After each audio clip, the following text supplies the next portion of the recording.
Hi, everyone. Is the money too good to quit?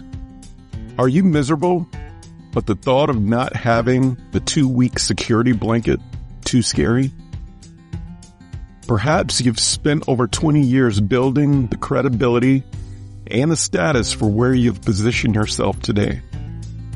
The thought of jumping off the ladder to start a new business or going independent sounds like the riskiest decision ever. Furthermore, it's not just you. You have mouths to feed, a mortgage to pay, a mountain of bills sitting on the desk. What if you fail? I understand this treadmill. Getting off is crazy to the average person. But did you know that in 20 minutes in most states you can own a business? Why do we wait? Why are we not investing in ourselves? Waiting until ideal conditions may take eternity. Ideal conditions is a pipe dream. You don't have to wait on certifications, credentials, or degrees to start a new business. Yes, there are legalities to every business and credentials for various professions, but these minor hurdles aren't hurdles at all for just starting.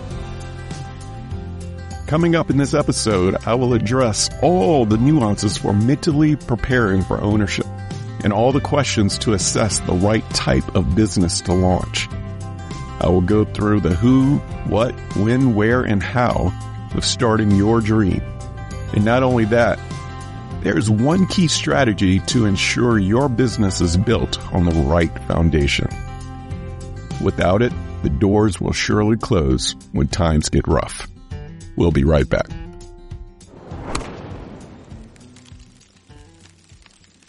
You are listening to the Work Life Eubiosis podcast with your host, Charleston Edwards.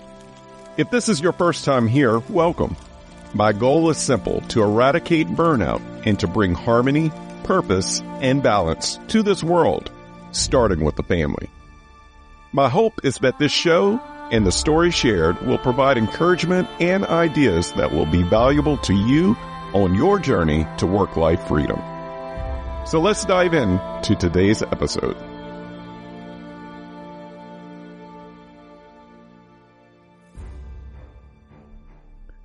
It's one thing to have a great idea for a business, but who is actually ready for the long haul? 20% of business owners close shop within a year of launching. But that's only part of the story. 30% close in the second year. And by year 5, 50% close their doors. These stats are scary and make us believe that it's almost impossible for entrepreneurs to survive in this world. Don't let the data scare you, because though large businesses are always in the spotlight, it's the small business that balances our economy. Forbes put out a comprehensive report on the state of small business statistics for 2025. Some of this data was new to me and even more encouraging for why we should promote more aspiring entrepreneurs to just start what's on their hearts. Here are 3 of my favorite call-outs from the Forbes report. 99.9% of all businesses across the U.S. qualifies as a small business. Nearly half of all U.S. employees are employed by a small business. And lastly, 80% of the 33 million small businesses in the U.S. do not have staff. That means that there are 27.1 million solopreneurs, freelancers, and independent contractors. In spite of the high numbers of small businesses that close their doors in the first 5 years, there are 27 million reasons why we shouldn't dismiss a dream nor dismiss the temptation to invest in our future. If you wanted to open a small business, what is your purpose? Take note that I didn't ask, what would you do? That is secondary. The purpose is the first step to having resilience when times get rough. Are you looking to escape the rat race lifestyle, to have more time and freedom?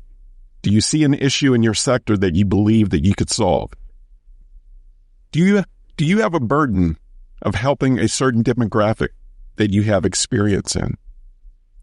Do you have a long-lost dream of investing, building, or creating something special? Did you see your parents or your friends succeed at business ownership, and it's naturally part of your DNA? Maybe it's none of the above, but something is driving you to entertain you to buy that website. Know your why before determining the what.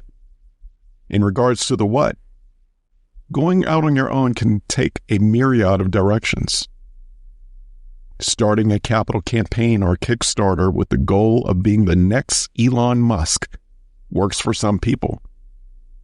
But you can simply start by doing what you know. Graham Cochran, a famous business entrepreneur, wrote the book, Get Paid for What You Know. If you've never read it, I highly recommend it for new or aspiring entrepreneurs. His book points back to one thing. What problem do you solve? What natural talent or developed skill can you do? What do you know how to do? Is it baking, sewing, writing, planning, teaching, coding, designing, counseling, singing, entertaining, engineering, speaking? We all have a natural talent. We tend to overcomplicate how to start a business, but when we start with the ultimate purpose and the what being second, we can then find the foundation for the harder days, a foundation for when we catch ourselves wanting to jump back into being a full-time employee. Yes, being a W-2 employee provides protection and financial safety to a certain extent. But like anything, there's no such thing as 100% security when it comes to organizations. Having a clear picture of your life on your own is great, but there are days that will be dark and you will lust for the 2-week paycheck. There will be days when ideas do not come. There will be days when people don't buy. There will be days when the running spring of clients will dry up. There will be situations where health incidents will make you regret leaving the comfortable insurance behind.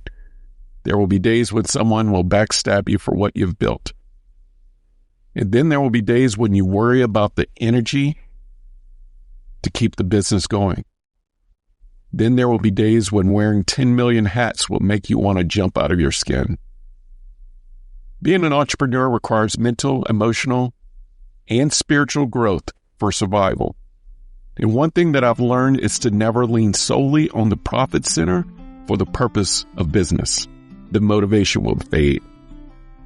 This is why knowing your purpose is essential to sustainability.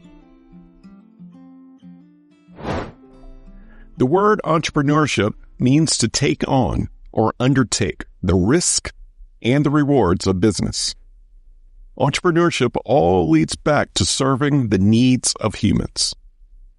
Your current or future business, if you would like to survive, should fit you like a Venn diagram, or as the Japanese call it, the ikigai, of your passion, talent, experience, calling, and the need. These 5 attributes of passion, talent, purpose, experience, and what this world actually needs must often align for both sustainability and satisfaction. This sweet spot in the middle is easy for some to find, but very difficult for others to figure out. The good news is that you don't have to have all 5 perfectly figured out to start, because that just may delay you from even starting. Start with the idea, or even 100 ideas, and take them through this filter. Here are a few questions to ask yourself. Is this right for me? Do I know how to do this? Do I know someone who does this? Does someone need what I have to give? What experience do I have to take this to the marketplace? Who is my marketplace? Who's my ideal avatar? Who's my ideal customer?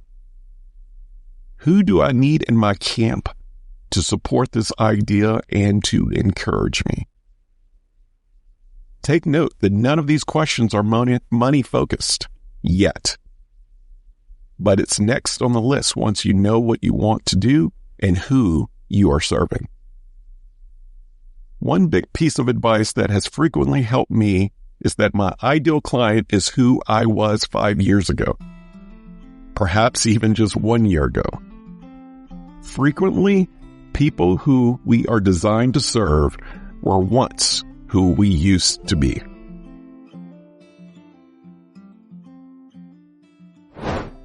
Money can be the most emotional part of starting or closing a business. It means the world to grab a hold of it, to watch it grow, and have it be available for our conveniences. I get it because I wrestle with my own money addictions routinely when it's running short. However, I will be the first to say that starting a business needs to start with purpose, not money. I'm not discounting it because it is essential and it's important, especially when there is no other income coming in. But knowing your why, what, and who is foundational before starting to think about where the money is coming from. So let's ask a few common questions for entrepreneurs. How much should I charge? When do I start charging? If applicable, where's my investment, materials, and capital coming from? How do I build a robust business budget? How do I separate business budgets from personal budgets? What about insurance, liability, lawyers? When looking at all of these questions at once, it can be overwhelming. And trust me, these questions are just the tip of the iceberg of the complexity of figuring out the right business model for you. The fear of starting because of risky finances may be real, but the thoughts are just the imagination playing tricks. Oftentimes we fear the worst, which causes us to miss the forest because of the trees. Leaving the 2-week paycheck, the health care, and the retirement match, these can all be a big roadblock to starting a business. But instead of looking at the employer perks, we need to refocus on what we can personally generate. Start with these questions on money. How much is in the savings? How much needs to be in the savings before launching? How long can we sustain in a famine season? Have I done my research on the various types of healthcare, shared healthcare, or short-term healthcare, and the cost? What do we actually need to make? The bare bones to meet our needs. What can I continue to do to make money while I build the foundation of the business? Who can I interview who has gone down this road before me and help mentor me? These questions are forward-thinking, not scarcity questions. These questions prepare you for the hot coals that most entrepreneurs have to walk over. But in reality, they are not as hot once you start faithfully walking on them. The Company of One by Paul Jarvis is a powerful book published in 2019 that has motivated many aspiring solopreneurs over the last 5 years.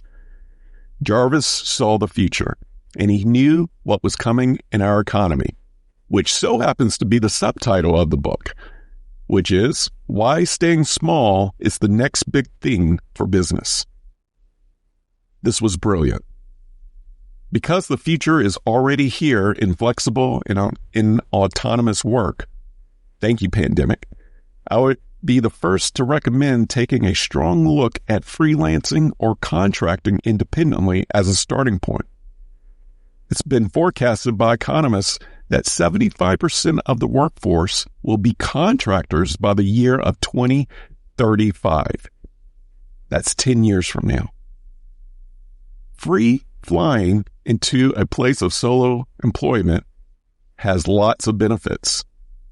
And yes, I am very biased because I'm a solo entity, but I have lived the best of 3 worlds over the last 2 decades in corporate, nonprofit, and solopreneurship.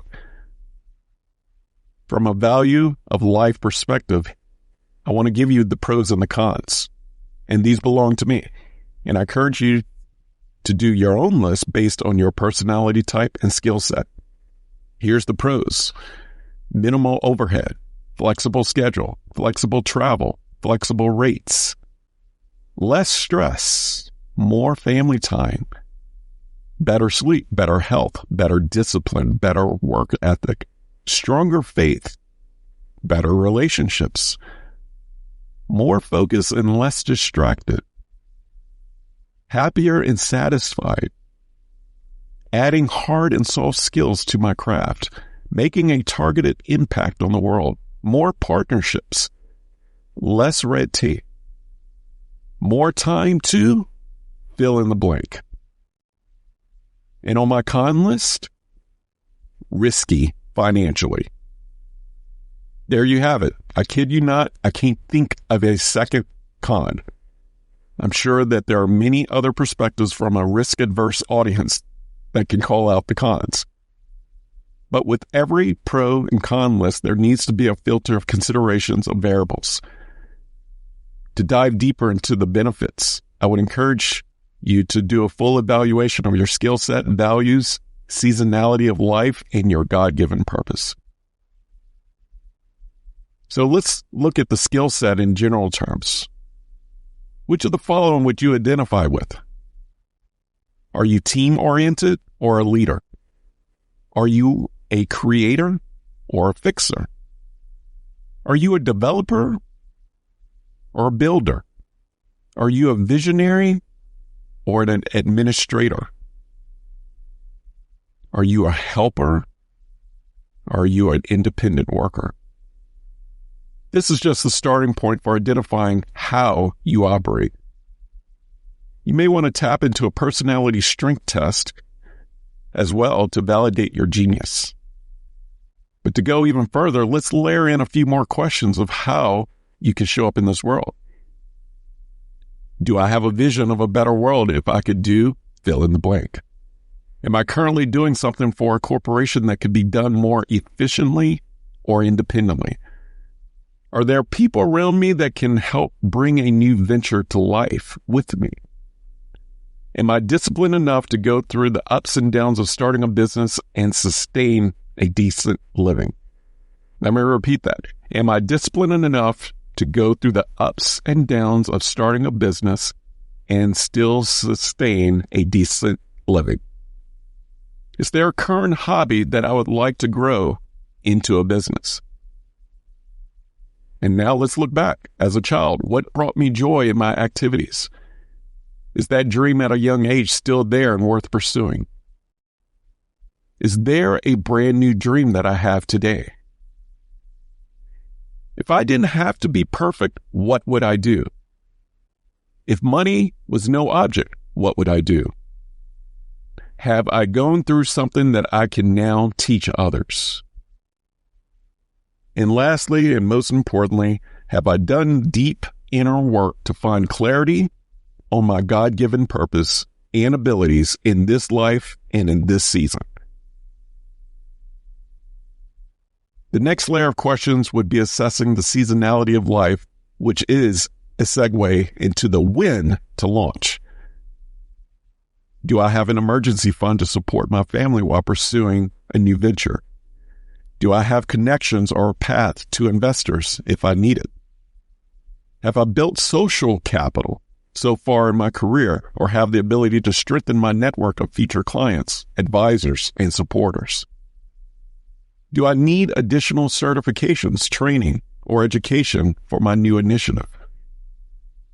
Do I have any upcoming major expenses that need to be accounted for? Am I currently in the midst of a project at work that would burn major bridges if I left at this very moment? Can I continue to work full time while chipping away at my dream in the background? These are lots of questions. We've now covered the who, what, why, where, and how. After this break, we'll attack the when.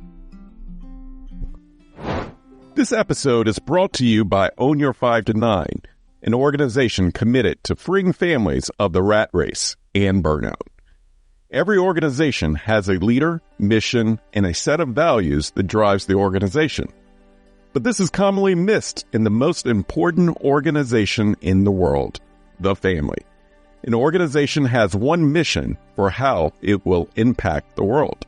Why not the family? An organization goes into strategic planning routinely to align its values, mission, and projects. Why not the family? Whose Home, a strategic planning guide for families, is a workbook and a tool needed in all households. Whose Home takes a strategic planning approach with 10 guided exercises to define your core family values, family mission, and tools to operationalize how your family does life together. If your family is facing a big decision, Whose Home is for you. If you're considering a career pivot, Whose Home is also for you. If you desire more intentionality and harmony in your home, Whose Home is for you. Create a healthy culture, not a hustle culture, at home. Visit ownyour5to9.com to claim your copy today. Welcome back. In this episode, I'm not telling you to jump, nor am I talking you off the ledge. Leaping is not for everyone, but for those that do leap, seldom are there regrets. If you are on the fence about quitting the day job due to toxicity or burnout, or just wanting to be more for your family, wait.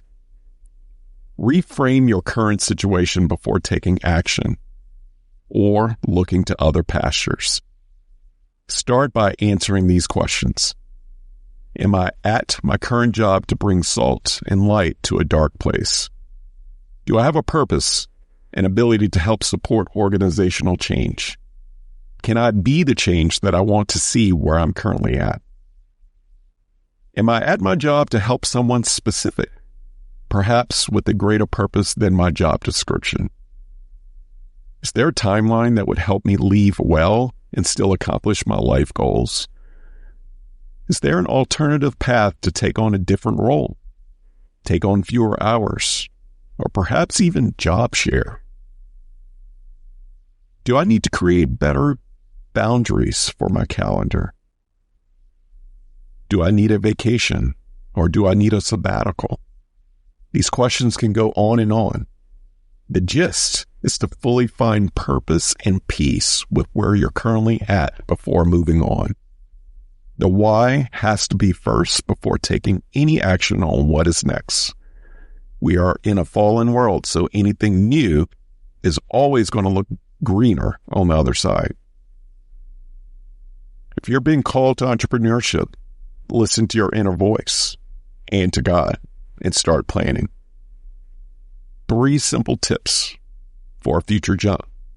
Number 1, reevaluate your bigger vision and goals in life before jumping. Number 2, seek support professionally and personally through family and friends before jumping. Number 3, if the leap is for you, leave well. This may take a month, maybe even 2 years, depending on your current projects, team, or your organization. The goal is to make sure you plan accordingly and test out your ideas for new ventures while remaining true to your current full-time employer. Yes, it's almost impossible to please everyone when it comes to leaving and the timing of that departure. But the ultimate goal when burning your ladder is not to burn bridges. Tomorrow is not promised for anyone. True job security is just a facade. Situations can turn at the drop of a dime in our world. That means that we don't have to live in a bubble wrap. Desiring not to put ourselves or our families through situations that appear risky is a lie from the world.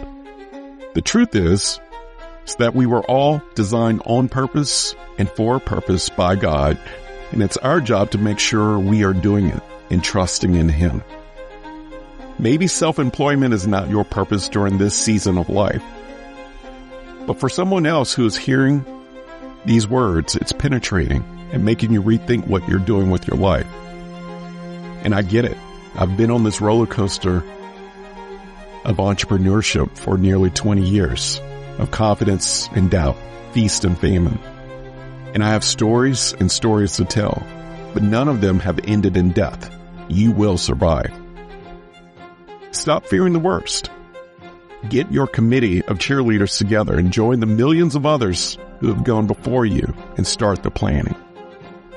Becoming a business owner can happen in just one day. And even if you take that very small step, it does not mean you have to make the leap. Start small and continue to work on it in the background for a rainy day. Just like the 401k, you're building security by investing in yourself. Pick the name of your business. Register the name of the business locally, and then buy the URL. And don't even let that trip you up, because a shocking 1/3 of businesses in this country operate without a website. Why start small? Why start now? Why start with you? Why not? The choice is yours.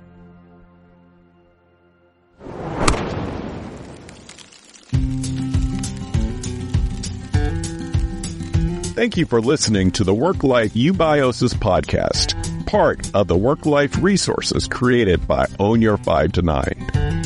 I hope that you have found encouragement and a few ideas to strengthen your journey to purpose, freedom, and balance. Have you overcome burnout and found a new way of life?